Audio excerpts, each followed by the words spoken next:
안녕하세요.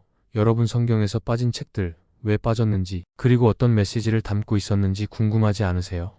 오늘은 그 중에서도 가장 충격적이고 신비로운 7권의 책을 함께 살펴보겠습니다. 자, 먼저 에녹서 얘기부터 해볼게요. 성경에서 가장 유명한 금서 중 하나죠. 기원전 3세기에서 1세기 사이에 쓰인 책인데 창세기에 나오는 인물, 바로 노아의 증조부 에녹이 하나님의 환상과 여행을 기록한 걸로 전해집니다. 이 책은 창세기 6장을 확장해 설명하는데요. 거기 보면 하나님의 아들들이 인간 여자를 취해서 네피림이라는 거인들을 낳았다고 하잖아요. 에녹서는 이 존재들을 타락한 천사, 감시자들이라고 딱 집어서 얘기합니다. 이 천사들이 땅에 내려와 사람들을 타락시키고 마법, 점성술, 무기 제작 같은 금지된 지식까지 가르쳤다는 거예요.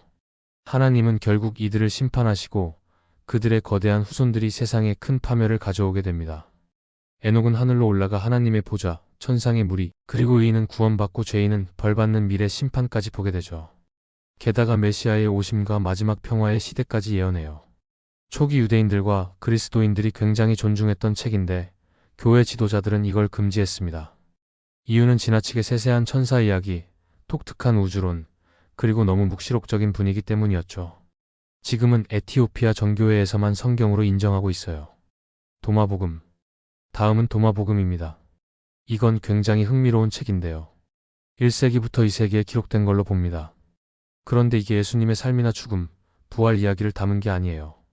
대신 114개의 말씀, 예수님이 하셨다는 짧고도 묘한 격언들을 담고 있습니다.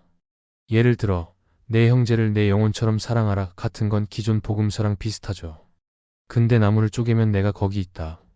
돌을 들어 올리면 나를 발견할 것이다. 같은 말은 굉장히 낯설고 신비롭게 들립니다. 도마복음은 하나님의 나라는 미래에 오는 것도 아니고 죄의 속에 있는 것도 아니라고 말해요. 오히려 우리 안에 있고 그걸 깨닫는 게 구원이라는 거죠. 그래서 십자가, 부활, 속죄 이야기는 아예 없습니다. 기적도 전통적인 비유도 없고 오직 내적인 깨달음만 강조해요. 교회 지도자들이 이걸 거부한 이유는 분명합니다. 영지주의적인 사상이 담겨 있었기 때문이에요. 영지주의자들은 예수님의 죽음과 부활을 믿는 게 아니라 비밀스러운 지식을 깨달아야 구원받는다고 했거든요. 교회 권위, 성례, 사도적 전통을 다 무시해버리는 셈이었죠. 이 책은 1000년 넘게 잊혀졌다가 1945년 이집트 나그 함마디에서 발견되면서 다시 큰 논쟁을 불러일으켰습니다.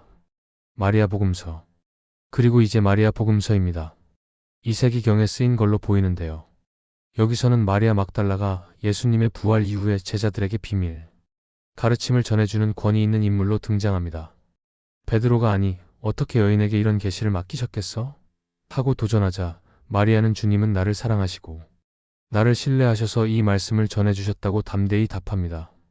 굉장히 파격적인 장면이죠. 이 복음서는 율법이나 의식 같은 외적인 것보다 두려움과 무지를 극복하는 영적인 상승을 강조합니다. 그러다 보니 교회 제도와 권위를 정면으로 거스르는 내용이었고 그래서 결국 금서가 된 겁니다. 더 무서운 건 여성인 마리아를 지도자로 세운다는 점이었어요. 초대 교회 권위 구조에 엄청난 도전이 됐던 거죠. 오늘날 우리에게 남아있는 건 일부 파편뿐이지만 그 파편만으로도 초대 기독교 내에서 성별, 권위, 구원에 대한 치열한 논쟁이 있었다는 걸 보여줍니다. 가룟 유다복음서. 마지막으로 유다복음서입니다. 아마 가장 충격적인 금서일 거예요. 2세기 중반에 기록된 걸로 보이는데요. 여기서는 유다가 배신자가 아닙니다. 오히려 예수님의 진짜 뜻을 깨달은 제자, 그리고 예수님의 부탁을 따라 행동한 충실한 제자로 그려집니다. 즉, 유다가 예수님을 넘겨준 건 탐욕 때문이 아니라 예수님의 영혼이 육신이라는 감옥에서 풀려날 수 있도록 돕는 순종이었다는 거예요. 다른 제자들은 헛된 의식에 매달려 진리를 이해하지 못하지만 유다만은 깊은 비밀을 듣습니다. 예수님은 그에게 세상의 창조주가 불완전한 신이라는 점, 물질 세계가 결함이 있다는 점, 그리고 그 너머의 참된 하나님 나라에 대해 알려주죠. 구원은 십자가나 부활을 믿는 게 아니라 이 물질 세계를 벗어나 참 하나님께 돌아가는 데 있다는 겁니다. 이런 내용이니 당연히 교회는 금지시킬 수밖에 없었죠. 이유는 분명했어요. 이 책에는 영지주의 사상이 가득 담겨 있었거든요. 세상은 본질적으로 악하고 구원은 예수님의 십자가 죽음과 부활이 아니라 비밀 지식을 통해서만 얻을 수 있다고 말합니다.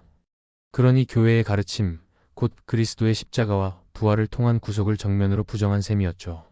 이 책은 1970년대에야 다시 발견됐는데 그 이후 학자들이 초기 기독교가 얼마나 다양한 모습과 신학을 가지고 있었는지 새롭게 이해하는 계기가 됐습니다. 베드로 묵시록. 유다가 배신이 아니라 순종으로 재해석되었다면 또 다른 금서인 베드로 묵시록은 심판과 사후세계의 끔찍한 장면을 그리는 데 초점을 맞춥니다. 2세기 초반에 쓰였다고 추정되는데요. 천국과 지옥에 대한 가장 초기이자 가장 생생한 묘사 중 하나를 담고 있어요. 예수님이 베드로에게 보여주신 환상 속에는 의인에게 주어질 영광과 죄인들에게 준비된 극심한 형벌이 나옵니다. 요한계시록의 상징적인 그림과는 달리 여기서는 아주 구체적으로 묘사돼요. 신성 모독자는 불타는 불 위에 혀로 매달리고 가늠한 자들은 불 속에서 고통을 당합니다. 부자를 돕지 않은 사람들은 끝없이 구워지고 살인자와 모함꾼, 부모, 말 안 듣는 자식들까지 다 각자의 끔찍한 벌을 받습니다. 그리고 놀라운 건 구원받은 사람들이 이 장면을 보면서 정의가 이루어진 걸 기뻐한다는 거예요. 당시 박해받던 초대 교인들에게는 이런 명확한 심판과 보상이 큰 위로였을 수도 있겠죠. 실제로 베드로 묵시록은 한때 굉장히 존중받았고 신약 정경에 포함되는 걸 진지하게 고려하기도 했습니다. 하지만 시간이 지나면서 교회 지도자들은 이 책을 금지했어요. 이유는 지나치게 폭력적인 지옥 묘사와 구원받은 자들이 저주받은 자들의 고통을 즐긴다는 발상이 하나님의 자비와 용서라는 교리와 어울리지 않았기 때문입니다. 결국 4세기쯤 되면 성경 목록에서 완전히 사라지고 지금은 단편만 남아있죠. 헤르마스의 목자. 이제 외적인 심판에서 벗어나 다시 내면을 향한 메시지로 가볼까요?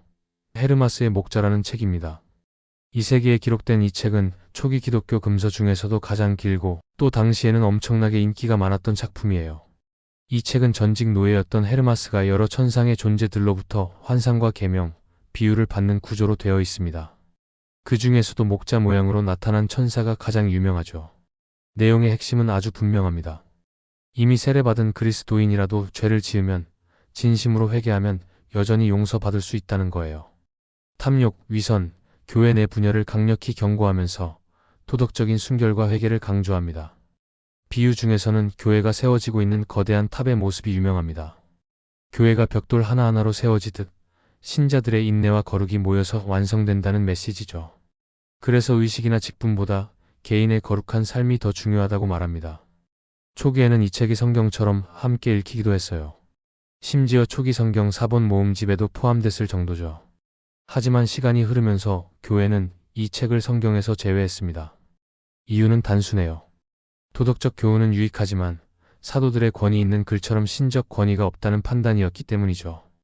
빌립복음. 이제 마지막으로 소개할 책은 빌립복음입니다. 3세기에 기록된 걸로 보이는데 아주 신비적이고 상징적인 글이에요. 다른 복음서처럼 예수님의 생애를 이야기하는 게 아니라 성례전, 영적 결혼, 영혼과 하나님의 합일 같은 주제에 대한 가르침과 성찰을 담고 있습니다. 부활, 세례, 기름 부음 같은 것도 단순히 의식이나 실제 사건이 아니라 내적인 깨달음과 영적 각성을 상징하는 걸로 해석하죠. 가장 유명하고 논란이 되는 부분은 마리아 막달라에 관한 대목이에요.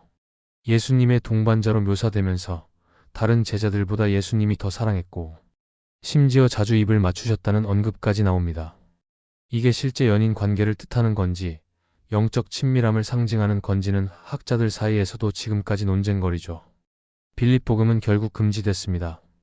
영지주의 색채가 강했고 물질 세계나 교회의 성례를 대수롭지 않게 여기며 오히려 비밀 지식과 영적 깨달음을 구원으로 제시했기 때문입니다. 게다가 예수님과 마리아 사이의 관계를 기존 교회 전통과 다르게 암시하는 부분도 큰 부담이 됐죠. 이렇게 해서 우리가 살펴본 7권의 금서들은 초대 교회에 풍성하면서도 종종 억눌린 목소리들을 들려줍니다. 각각의 책은 왜 빠졌는가라는 질문만큼이나 무엇을 전하려 했는가를 깊이 생각하게 만들죠. 혹시 이 영상이 흥미로우셨다면 좋아요와 구독, 그리고 댓글도 꼭 남겨주세요. 앞으로도 숨겨진 기독교 역사 속 이야기들을 더 깊이 파고들어 보겠습니다.